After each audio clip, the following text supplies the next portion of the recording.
اس نے چہرے کو ذرا سا اٹھا کر گہرا سانس لیا، جیسے حالت نظام میں کسی کو نوید حیات مل جائے اور وہ زندگی کے احساس کو پوری طرح سے محسوس کرنا چاہے۔ وہ پچھلے آدھے گھنٹے سے گھٹنوں پہ بازو پہ اپنا چہرہ اٹکائے اسی تنے پہ بیٹھی تھی جہاں وہ اپنے آہت سے پیار بھری باتیں کیا کرتی، اس کے سامنے اپنا دکھ روتی، اس سے ڈھیروں شکوے کرتی، لیکن آج وہ بہت خوش تھی اور اس کا شکر ادا کر رہی تھی۔ ایک مسکراہٹ تھی جو گلابی پنکھڑیوں پہ مسلسل شان سے برشمان تھی۔ امتل! اسے کرنٹ کہا کر گھٹنوں سے چہرہ اٹھایا اور تقریباً پورا مڑتے ہوئے وہاں دیکھا جہاں سے اسے یہ پکار آئی تھی۔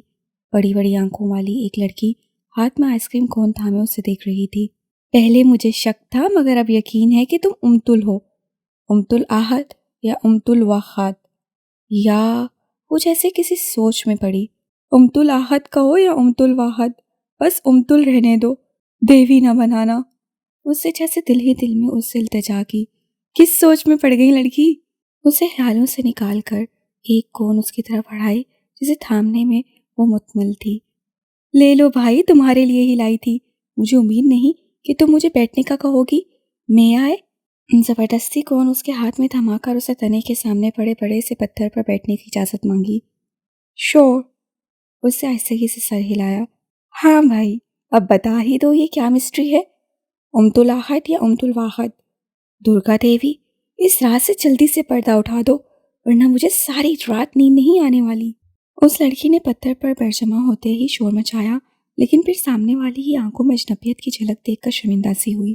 میں بھی کتنی پاگل ہوں، اپنا نام تک نہیں بتایا اور تمہارے نام کے اسرار کو جاننے کے لیے بےتاب ہوں۔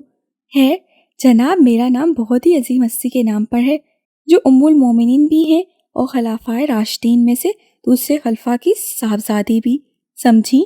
کیا نام ہے میرا؟ اس سے آبرو اچکا کر پوچھا۔ عائشہ؟ اس کی معلومات بہت محدود تھیں۔ جس حد میں اس کی دنیا تھی اس کے پاس ہی اس کے آہت کو اس سے دور نہیں کر پائے تھے، باقی ہر سو پہرے بٹھا لیے تھے۔ نہیں، حضرت عائشہ تو پہلے خلیفہ حضرت ابوبکر علیہ السلام کی صاحبزادی تھیں اور ان کے پیارے سے نام پہ میری بڑی بہن کا نام ہے۔ جناب، میرا نام حضرت حفصہ کے نام پر ہے جو کہ حضرت عمر فاروق کی بیٹی تھی۔ اس سے بڑے فخر سے اپنی بہن اور اپنے نام کا حوالہ دیا۔ کتنے بختوں والے ہوتے ہیں لوگ جو یوں اپنے نام پر ناز کر سکتے ہیں، فخر کر سکتے ہیں۔ کوئی مسلط، کوئی مجبوری ان کی زبان کو قید نہیں کر سکتی۔ بہت ساری حسرتیں، بہت سارے رقص کے ساتھ ساتھ جاگی۔ وہ اس بختاور کو دیکھتی رہ گئی۔ میں BBA کی اسٹوڈنٹ ہوں، تم سے 1 سال سینئر ہوں، مگر اس کا یہ مطلب نہیں کہ تم مجھے باجی واجی کہو۔ خواہ مخواہ عمر یاد۔ وہ شروع ہونے لگی تھی کہ امتل نے چونک کر اسے ٹوکا۔ BBA؟ اس کا مطلب ہے کہ اسود نے آپ کو میرے بارے میں بتایا ہوگا۔ اسود؟ کون اسود؟ اس وقت حفصہ کو اسود نام کا کوئی بندہ یاد نہیں آیا۔ آپ اسود کو نہیں جانتی؟ پھر؟ لیکن یہاں تو اس کے علاوہ مجھے امتل کے نام سے کوئی نہیں جانتا۔ آخری جملہ جیسے وہ خود سے بولی۔ اچھا، تو تم ابھی تک یہ گھتی سلجانے میں لگی ہوئی ہو کہ میں تمہیں اس نام سے کیسے جانتی ہوں؟ حفصہ ہنس پڑی۔ جناب، یہ تمہارے نام کا موما ہی ہے جو مجھے تمہارے پاس لے کر آیا ہے۔ میرا روم C بلاک میں ہے مگر تمہارے بلاک میں میرا آنا جانا رہتا ہے کیونکہ میری فرینڈ کا روم وہاں ہے۔ میں نے تمہیں یہاں اس تنے پہ بیٹھے ہوئے اور اس بلاک میں اکثر دیکھا ہے۔ جس روم میں تمہیں آتے جاتے دیکھتی ہوں وہ ہندو لڑکیوں کا ہے۔ تم آئس کریم کیوں نہیں کھا رہی؟ بولتے بولتے اسے ٹوکا تو اسے بے دلی سے پگھلتی ہوئی آئس کریم کو اپنی زبان سے چھو لیا۔ دوپہر میں جو تمہاری مہمان آئی تھی جب وہ ریسیپشن پہ تھی تو پیون اس وقت سامنے نہیں تھا جو تمہیں انفارم کرتا ہے۔ میں ڈپارٹمنٹ سے لوٹی تو انہیں انتظار کی کیفیت میں دیکھا۔ میں نے ان سے پوچھا کہ اگر وہ کسی سے ملنے آئی ہیں تو مجھے نام بتا دیں، میں اس لڑکی کو بلا دیتی ہوں۔ تو جانتی ہو ان کے منہ سے ایک دم کیا نکلا؟ امتل آہت۔ ایک ہوک سی اس کے دل سے نکلی۔ حفصہ نے غور سے اس لڑکی کو دیکھتے ہوئے بات جاری رکھی۔ پھر وہ ایک دم سے پریشان ہو گئی اور کہنے لگی کہ وہ درگا دیوی سے ملنا چاہتی ہیں۔ ایک قطرہ اس کی آنکھ سے نکل کر پگھلتی آئس کریم میں گم ہوا۔ ان کا پہلے امتل آہت کہنا اور پھر گھبرا کر درگا دیوی کہنا مجھے بہت عجیب لگا۔ بہرحال میں نے تمہیں نیچے سے آواز دے کر بتا تو دیا کہ ریسیپشن تمہاری کوئی گیسٹ ہیں، لیکن تب سے اب تک تجسس نے میرا برا حال کر رکھا ہے۔ تم میری حالت نہیں دیکھ رہی، بھوک لگ رہی ہے نا پیاس؟ ساتھ ہی خون پہ آخری وار کیا اور اس کا صفایا کر دیا۔ ہلکی سی مسکراہٹ امتل کے لبوں کو چھو گئی۔ خیر یہ تو مذاق تھا، مگر میں واقعی چاہتی ہوں امتل کہ تم مجھے سب کچھ بتاؤ۔ یقین کرو لڑکی، کبھی کبھار دوستوں سے شیئر کر لینے میں کوئی حرج نہیں ہوتا۔ اس نے اس لڑکی کو لہجہ پر غور سے دیکھا جس سے بہت جلد خود کو اس کی دوست کے عہدے پر فائز کر لیا تھا۔ بے شک اس کی آنکھوں میں خلوص نظر آتا تھا، مگر وہ اس سے اپنی زندگی کی کہانی کیسے کہہ دیتی؟ ایسی دوستیوں کی گنجائش نہ رہی تھی کبھی اس کی زندگی میں۔ شاید تمہیں میرا اعتبار نہیں، چلو کبھی تو کرو گی نا اعتبار، پھر بتا دینا۔ اسے متحمل دیکھ کر حفصہ نے اس کی مشکل آسان کی اور اٹھتے ہوئے مسافے کے لیے ہاتھ اس کی طرف بڑھایا، جسے اسے جھجکتے ہوئے تھام لیا۔ امتل مل گئی؟ حیرانگی تھی۔ ہمیں کیوں نہیں بتایا؟ ہمیں کیوں نہیں لے کر گئیں؟ شکوے بھی تھے۔ کیسی ہو گئی ہے وہ؟ اشتیاق سب سے بڑھ کر تھا۔ ذہن میں سب نے رحیمہ احمد کے گرد گھیرا ڈال رکھا تھا۔ وہ مسکراتی رہیں، سوالوں کے جواب دیتی رہیں۔ ان کے سادہ سے چہرے کی چمک بتاتی تھی کہ وہ اس وقت کتنی خوش ہیں۔ میں تو کل ہی سوچ رہی تھی بھابھی کہ حیدرآباد میں ایسا کون سا ڈاکٹر ہے جس کو دکھانے کے لیے آپ نے چوڑیاں بھی پہنی ہیں اور کانوں میں بالیوں کے ساتھ کلیاں بھی ڈالیں۔ ارم ہنس کر کہہ رہی تھی۔ وہ مسکراتی رہیں۔ ماں ہمیں کیوں نہیں لے کر گئیں؟ ہم نے بھی ملنا تھا امتل آپی سے۔ کل چہرہ کا شکوہ اب کئی دن تک ختم ہونے والا نہ تھا۔ رب نے اب ملوایا ہے تو انشاءاللہ پھر ملیں گے۔ انہوں نے اس کے سر پہ ہاتھ پھیرتے ہوئے تسلی دی۔ اب ہم سب چلیں گے ان سے ملنے ان کے ہاسٹل۔ کل چہرہ کی آنکھیں چمکی۔ پھر تو بس کروا کے ہی جانا پڑے گا، بیٹھے رہو، سب ٹھیک ہو یہاں جنجال پورا میں۔ مومنہ نے ڈپٹا۔ اسود مسکراتے ہوئے سب کو دیکھ رہا تھا۔ وہ خوش تھا کہ ماں کو ملنے والی اس خوشی میں اس کا بھی کردار رہا۔ ماں تو کل صبح ہی سب کو یہ روح افزا خبر سنانے کو بےتاب تھی، مگر اس سے منع ہی کر دیا تھا۔ پھر کوئی نہ کوئی ان کے ساتھ چلنے کو تیار ہو جاتا، اور وہ ایسا نہیں چاہتا تھا۔ وہ چاہتا تھا کہ خالصتاً ماں بیٹی کی ملاقات ہو۔ امتل کس طرح سے اسود کو ملی، یہ پوری کہانی سنتے ہوئے مہرتاب نے بارہا اسود کے چمکتے اور مسکراتے چہرے کی طرف نگاہ کی تھی۔ کچھ روپ بھی کڑیا ہے یا اوہو جی کالی جی ہے؟ کچھ روپ بھی آیا ہے یا ویسے ہی کالی سی ہے؟ پھپھو فردوس کو اپنے سرخ و سفید خاندان میں وہ ایک سانولی سلونی سی کالی ہی لگتی تھی۔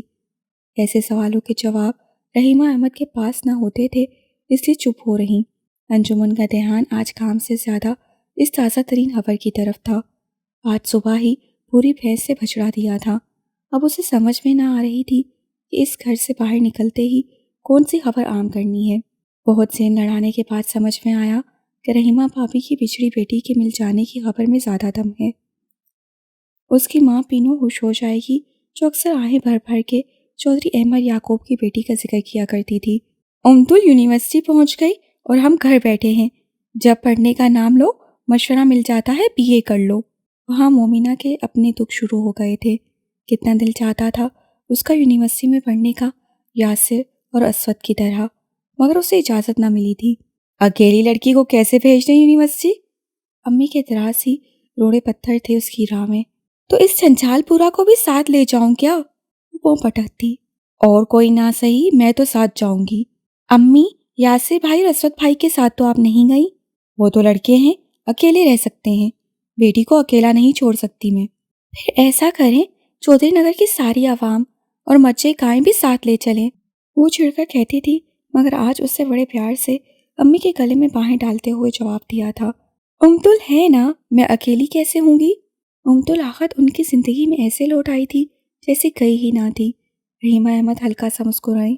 ہیں امتل، پراتے تیرا فلا بیٹھا پیو نال کی سلوک کیتا سی اس بنیے نے، تم بھی پلایاں پاندی پھرنی ہے۔ بھائی تمہارا تو بھلا بیٹھا کہ باپ کے ساتھ کیا سلوک کیا تھا اس بنیے نے، تم بھی جھوم رہی ہو۔ پھوپھو فردوس سے بھتیجے کو گھورتے ہوئے تیکھے لہجے میں کہا۔ ہاں تو اس کے باپ نے کیا تھا نا جو بھی کیا، وہ تو مر گیا، امتل کا کیا قصور؟ اب ہم اس کو سزا دیں کیا؟ سامنے بھی مومنہ تھی، پھوپھی سے زیادہ تیکھا لہجہ تھا اس کا۔ نہ تیے، سزا نہ دو، پھلاں دے ہار پاؤ او دے گلے وچ، جو ویکھنا رہ گیا او بھی ویکھ لو۔ نہ بیٹی، سزا نہیں دو، بلکہ پھولوں کے ہار ڈالو اس کے گلے میں، جو دیکھنا رہ گیا وہ بھی دیکھ لو۔ پھوپھو فردوس سے کھڑے ہوتے ہوئے ہاتھ ہلا کر کہا اور پیروں میں جوتی پہننے لگیں، جو کہ اس بات کا اشارہ تھی کہ وہ ناراض ہو کر جا رہی ہیں۔ مومنہ کو تھی پرواہ بھلا؟ رفت جہاں نے جلدی سے آگے بڑھ کر انہیں روکنے کی کوشش کی۔ کچھ رباب کی آنکھیں دکھانے پہ، کچھ سمدن کی منت سماجت پہ وہ دوبارہ بیٹھ گئیں چارپائی پہ۔ رحیمہ احمد خاموشی کے ساتھ اٹھ کر اپنے کمرے میں چلی گئیں۔ اسود بھی باہر نکل گیا۔ نہر میں نہاتی ہوئی بھینسوں کی پیٹھ پہ ننگ دھڑنگ بچے شاہانہ انداز میں یوں اکڑ کر بیٹھے تھے جیسے راجا مہاراجا اپنے ہاتھیوں پہ رونق افسر جشن فتح مناتے ہوں۔ کئی بچے تیراکی کا شوق پورا کر رہے تھے، انہی میں سے ایک کی نظر اس پہ پڑی۔ رامو! وہ چیخا۔ اس سے ایک نظر اس کی طرف دیکھا، ہلکا سا مسکرایا، ہاتھ ہلایا اور پھر سیدھ میں چلنے لگا۔ سامنے بکھر رنگ برنگے آنچلوں پہ اس نے یہ ایک نظر ڈالنے کی زحمت بھی نہ کی، مگر ان آنچل والیوں نے لمحہ بھر کپڑوں کو دھونا پیٹنا چھوڑ کر اچھی طرح سے سچے سفید کپڑوں والے کا جائزہ لیا۔ کچھ سرگوشیاں ہوئیں اور پھر سب اپنے کاموں میں مصروف، لیکن دھانی آنچل والی کی نگاہ نے دور تک اس کا تعاقب کیا۔ دل تو مچلا کہ بھاگتی ہوئی اس کے پیچھے جائے اور اس کے عین سامنے کھڑے ہو کر چند لمحوں کے لیے ہی صحیح اس کے ہر نشق کو غور سے دیکھ کر ازبر کر ڈالے، ساتھ ہی اتنے ماں باپ شکل دکھانے کا شکوہ بھی کر ڈالے، مگر سامنے بیٹھی اس کی ماں اس کے اس عمل میں مناخ تھی۔ رامو نے نہر کے اطراف بنی صاف ستھری کچی سڑک سے اتر کر اپنا رخ اس جانب کر لیا جہاں کوہلیوں کی آبادی تھی۔ اس کے قدموں میں واضح تیزی آ گئی۔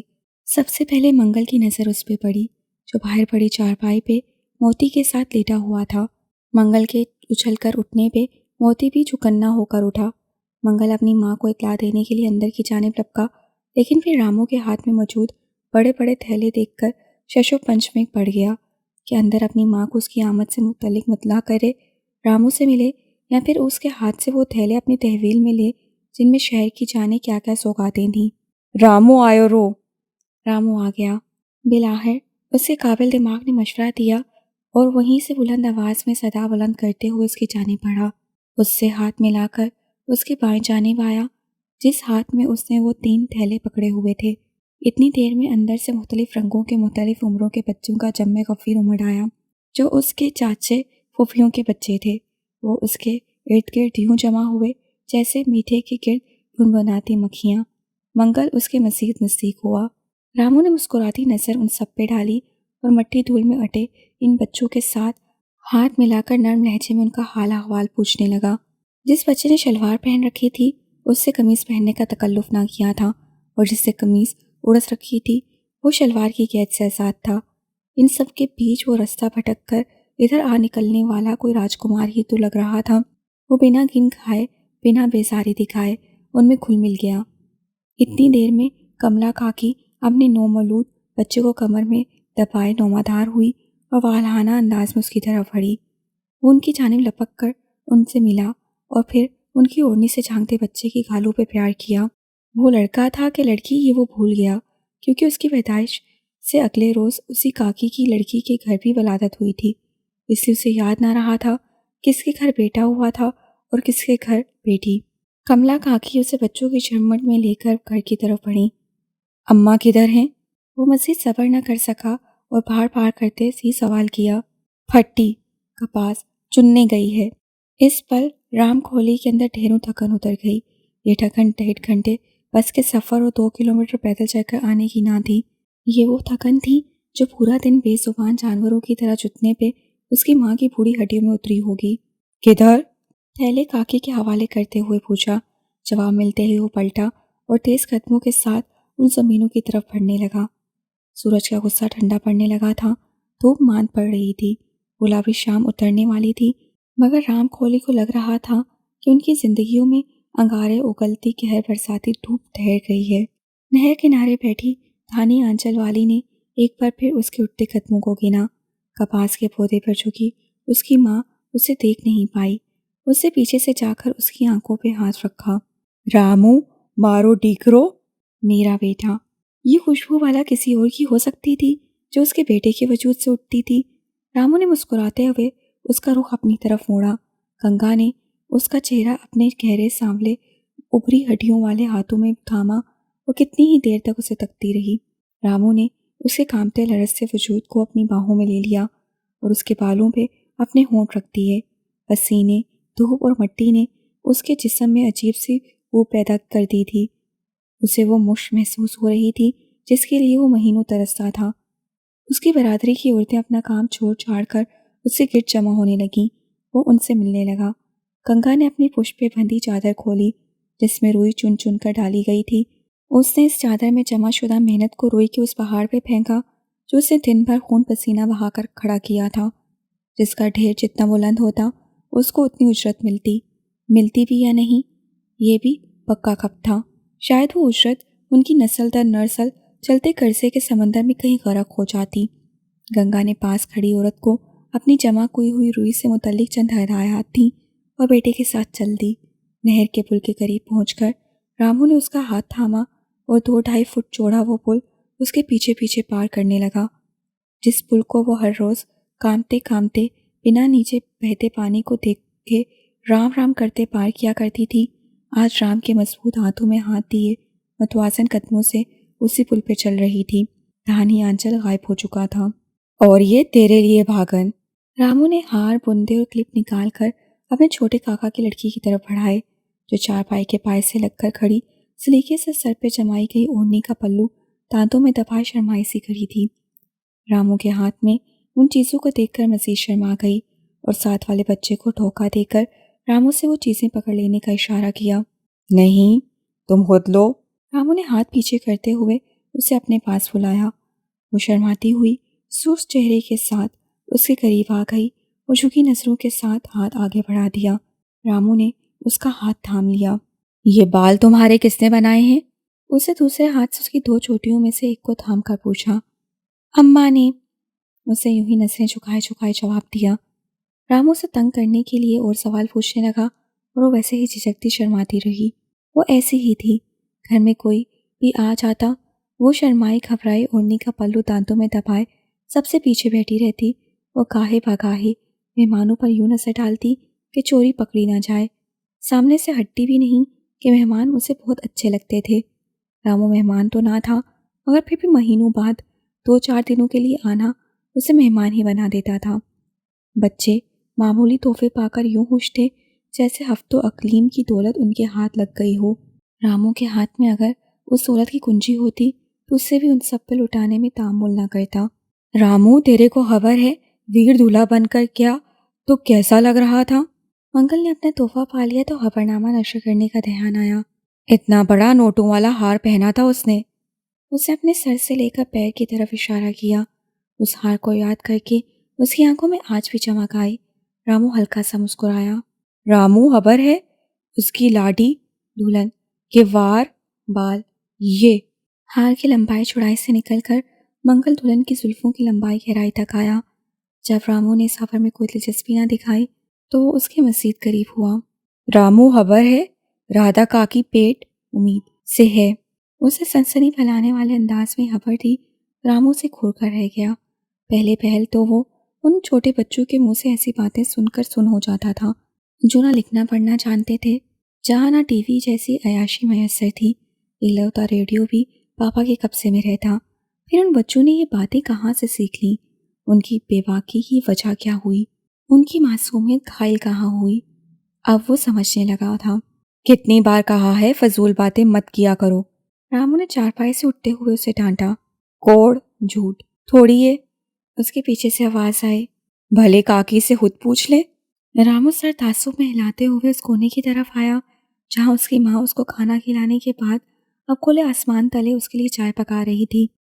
آج اس کے پیروں میں ایروسافٹ کی چپل تھی جو اس کا بیٹا لایا تھا۔ وہ جانتا تھا کہ ابھی اس کی خواہش پر اس سے وہ چپل پہن تو لی ہے لیکن اس کے واپس جاتے ہی اسے دھو دھا کر منہ میں لفافے میں ڈال کر رکھ لے گی اور پھر کہیں آنے جانے کے لیے ہی صندوق سے نکلے گی۔ بابا شہر سے کب لوٹے گا؟ پیڑھی پہ بیٹھتے ہوئے اس نے پوچھا۔ کیا معلوم؟ اسے تھکا ہوا سا جواب دیا اور بکری کے دودھ سے بنی چائے صاف ستھرے کپ میں اس کے سامنے رکھ دی۔ رامو کو بکری کے دودھ کی چائے پسند نہ تھی مگر اس نے کبھی یہ بات اپنی ماں پہ ظاہر نہیں کی تھی، ورنہ وہ یہ سوچ سوچ کر اپنی جان ہلکان کر لیتی کہ اپنے بیٹے کے لیے بھینس کا دودھ کہاں سے کس سے مانگ کر لائے۔ میں ساون اور ویرو سے مل کر آتا ہوں۔ اس سے بہت مشکل سے چائے کا کپ ختم کیا اور اٹھ کھڑا ہوا۔ جلدی آنا واپس۔